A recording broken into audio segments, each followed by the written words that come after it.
अस्सलाम वालेकुम, मैं हूं फैसल तारिड़। इस वीडियो के अंदर हमने बात करनी है इलेक्शन पर। जी कांटा लगता हुआ नजर आ रहा है और एस्टैब्लिशमेंट को फजलुर रहमान ने इंतहाई खतरनाक धमकियां देना भी शुरू कर दी हैं। ताकतवरों का प्लान क्या है, कैसे इलेक्शन ना होने देने की जो साजिश है और निगरान सेटअप को लंबा करने के जो एक मंसूबा है जिस पर बड़े अरसे से बात हो रही थी कि इलेक्शन नहीं होंगे और निगरान हुकूमतों को चलाया जाएगा। जैसे पंजाब के अंदर आइन को रोंदा गया, मोहसिन नकवी को वहां पे बिठाया गया और इस तरह आजम खान, तो इसी तरह जब ये कौमी असम्बली डिसॉल्व हो जाएगी तो फिर निगरान सेटअप आ जाएगा और फिर अल्लाह ही जानता है कि वो निगरान सेटअप कब तक होगा। पीछे एस्टैब्लिशमेंट की ताकत होगी, बज़ाहिर मार्शल लॉ भी नहीं लगा हुआ होगा, लेकिन मार्शल लॉ जैसी सूरत हाल होगी। इस मंसूबे पर पहले भी हमने बात की है और अब उसी तरफ मामलात जाते हुए नजर आ रहे हैं। सबसे पहले जी आज राजा रियाज ने यह कहा कि 10 साल भी इलेक्शन ना हो कोई रोला नहीं है, कोई मसला नहीं है। 10 साल नहीं इलेक्शन होते, वो कहते खैर है, इस्तेकाम आना चाहिए, मुल्क के अंदर तरक्की होनी चाहिए। और आपको देखा पिछले कई दिनों से आर्मी आपको बड़ी मुतहरक नजर आई, एस्टैब्लिशमेंट, ये जरी इनकलाब आएगा मुल्क के अंदर, फसलें उगाएंगे और कद्दू बेचेंगे, पता नहीं क्या क्या करेंगे। तो लिहाजा जमीन बंजर जमीनों पर ऑपरेशन वो करेंगे और उनको आबाद करेंगे। ये भी आपने देखा कि फिर आर्मी चीफ का वो फिक्रा जब बहुत सारे लोगों ने कहा कि आर्मी चीफ ऐसे लगता है जैसे वजीरे खजाना बने हुए, उन्होंने कहा हमें कोई भी ताकत अब तरक्की से नहीं रोक सकती, हम आगे बढ़ेंगे, ये कशकोल तोड़ना होगा। लिहाजा वो कशकोल तोड़ने वाली बात और ये सारी बातों से एक तो जो साहिब अकल लोग हैं उनको एक बात का समझ आई कि आप ये जो इकॉनमी वाला मैटर है ना, या इकॉनमी को बहाना बना के आप जो आगे आने वाला जो प्लान है ना वो एस्टैब्लिशमेंट का है। यानी इकॉनमी को लेकर, IMF की डील को लेकर और ये कशकोल तोड़ना, जरी इनकलाब, ये सारी चीजों से वाज़िया हुआ कि डिफेंस मसला नंबर 1 है पाकिस्तानी एस्टैब्लिशमेंट का, आर्मी का, लेकिन उसके साथ साथ अब मसला नंबर 2 जो है वो इकॉनमी भी है और इकॉनमी भी अब फौज ही चलाएगी। उसके बाद राजा रियाज का ये कहना कि 10 साल भी इलेक्शन ना हो तो कोई मसला नहीं है, और वो कहते हैं कि इस वक्त चैलेंजेस हैं, वो चैलेंजेस जो दरपेश हैं वो हल होने चाहिए। और उसके साथ ही मुसवदा इलेक्शन एक्ट में नई तरमीम का मुसवदा, एक्ट में 54 तरामीम शामिल की गई। निगरान हुकूमत को इजाफी इख्तियारात हासिल होंगे, यानी इजाफी इख्तियारात से मुराद वो तमाम तकरीबन वो तमाम इख्तियारात होंगे जो किसी भी इलेक्टेड बॉडी को होते हैं। यानी जो वजीर आजम इलेक्ट होकर आता है वो जो एग्रीमेंट कर सकता है किसी भी मुल्क के साथ, किसी भी आलमी अदारे के साथ, वो निगरान भी कर सकेंगे। मुझे ये बताएं, जब आलमी अदारों के साथ और मैशत के हवाले से भी जो भी फैसला करना पड़े निगरान कर सकता है, तो फिर इलेक्टेड की जरूरत क्या है, इलेक्शन की जरूरत क्या है?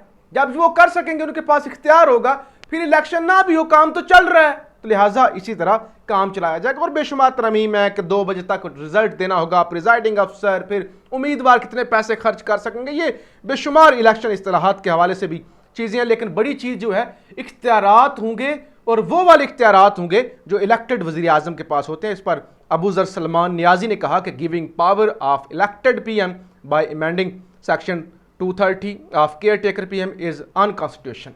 उन्होंने कहा यह गैर आईनी है, this goes very much against basis of our constitutional democracy which is only allow elected.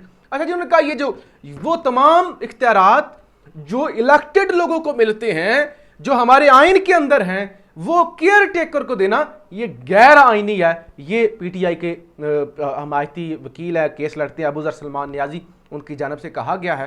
बहरहाल जी ये सारी चीज़ें आपने जो राजा रियाज जिनको कोई भी पहचानता नहीं है उनका बयान, और उसके बाद ये तरामीम जो है, ये जो मुसवदा तैयार किया जा रहा है, ये सारी चीज़ें एक वाज़िया डायरेक्शन की तरफ इशारा करती हैं कि इलेक्शन पर कांटा लगाने का मनसूबा जो है, अब कांटा लगता है नहीं लगता, इसका खदशा जो है वो पीपल्स पार्टी को भी है, लेकिन नून लीग को ये है कि हम आए या ना आए, इमरान खान ना आए, और अगर हम फौरी इलेक्शन हो गया तो फिर इमरान खान आ जाएगा। और यही चीज़ को, इसी को देखते हुए फजलुर रहमान ने आज बाकायदा तड़ियाँ लगाई हैं, धमकियां दी हैं। कहते हैं नाअहल टोले को इक़्तिदार की कुर्सी से उठाकर बाहर फेंका, आइंदा ऐसे लोग मुसल्लत किए गए तो गिरबान से पकड़कर निकालेंगे।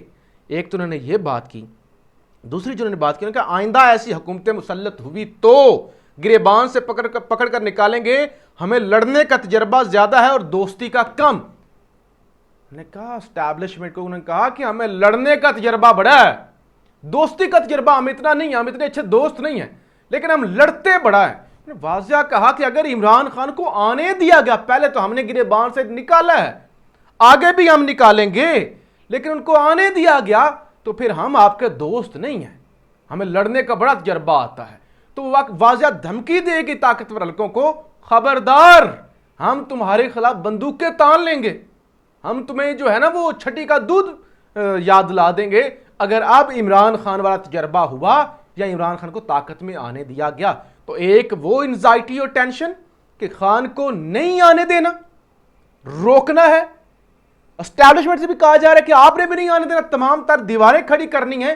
और दूसरा, जब तक कि इस तरह के हालात ना बने कि यकीन ना हो जाए कि इमरान खान को सजा हो चुकी है या पीटीआई क्रैश हो चुकी है, खत्म हो चुकी है, तब तक इसी को कंटिन्यू करना। लेकिन सुप्रीम कोर्ट एक बड़ी दीवार इसमें साबित हो सकती है। और फिर जनाब IMF ने जो शराइत रखी हुई हैं, एक किस्त इलेक्टेड को देंगे, इसको एक केयर टेकर को और फिर अगली इलेक्टेड हुकूमत को, तो वो मुश्किलात हो सकती हैं। लेकिन बहरहाल अभी तक का मनसूबा ये है कि इलेक्शन किसी सूरत भी ना करवाए जाएँ। तोशाखाना केस में चेयरमैन PTI की अपील की समाअत के लिए मुकर्रर हो चुकी है और कल सुबह 2 रुकनी बेंच तोशाखाना के हवाले से समाअत करेगा। और तमाम तर उम्मीदें और नज़रें इस वक्त सुप्रीम कोर्ट पर ही जमी हुई हैं।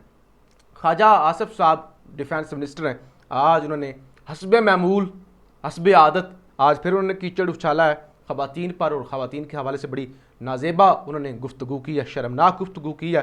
हालांकि वो खुद कहते हैं कोई शर्म होती है, हया होती है, लेकिन जो उन्होंने गुफ्तगू की है उससे नहीं लगता कि उनके अंदर कोई शर्म या हया बाकी है, जिस तरह की वो ख़वातीन के हवाले से गुफ्तगू कर रहे हैं। और अब जनाब पाकिस्तानी अवाम, यानी जब असम्बली डिज़ोल्व हो जाए, पाकिस्तानी नहीं ना बोले, खामोश रहे, जितना भी बोले कोशिश की, लेकिन जो एक पाकिस्तानियों का राइट था पंजाब की आवाम और ख़ास तौर पर KP की आवाम कि उनको वोट का हक दिया जाए, उनकी असम्बलीज डिज़ोल्व हैं। और अब ये जो मनसूबा बनाया जा रहा है इलेक्शन पर कांटा, निगरान को सारे इख्तियारात दे दो, और उसके बाद जो है वो राजा रियाज जैसा एक लोटा शख्स वो कह रहे इलेक्शन 10 साल ना भी हो तो भी हमें कोई मसला नहीं है। तो ये सारी तरीक़ाकार अब पाकिस्तानी अवाम को करना, जो अगर थोड़ी सी भी पाकिस्तानियों के अंदर शऊर है या थोड़े से पाकिस्तानी अपने हक जो है हक के लिए खड़ा होना जानते हैं, तो ये तमाम अब पाकिस्तानी अवाम पर होगा। क्योंकि अदालतों से तो कोई उम्मीद नहीं, अदालतें तो फैसला दे देकर थक गई हैं। बंदा कहे कि सुप्रीम कोर्ट करेगी, वो करेगी, सुप्रीम कोर्ट ने पहले क्या कर लिया, जवाब करेगी। बहरहाल अब अवाम को ही अपना हक लेना होगा। और मुझे नहीं लगता कि ये जो वारदात है, इलेक्शन को प्रोलॉन्ग करने वाली ये जो वारदात है, ये कामयाब हो सकेगी। ये वारदात कामयाब नहीं हो सकेगी, लेकिन कोशिश हो रही है। आप राय का इजहार जरूर कीजिएगा। पाकिस्तान जिंदाबाद।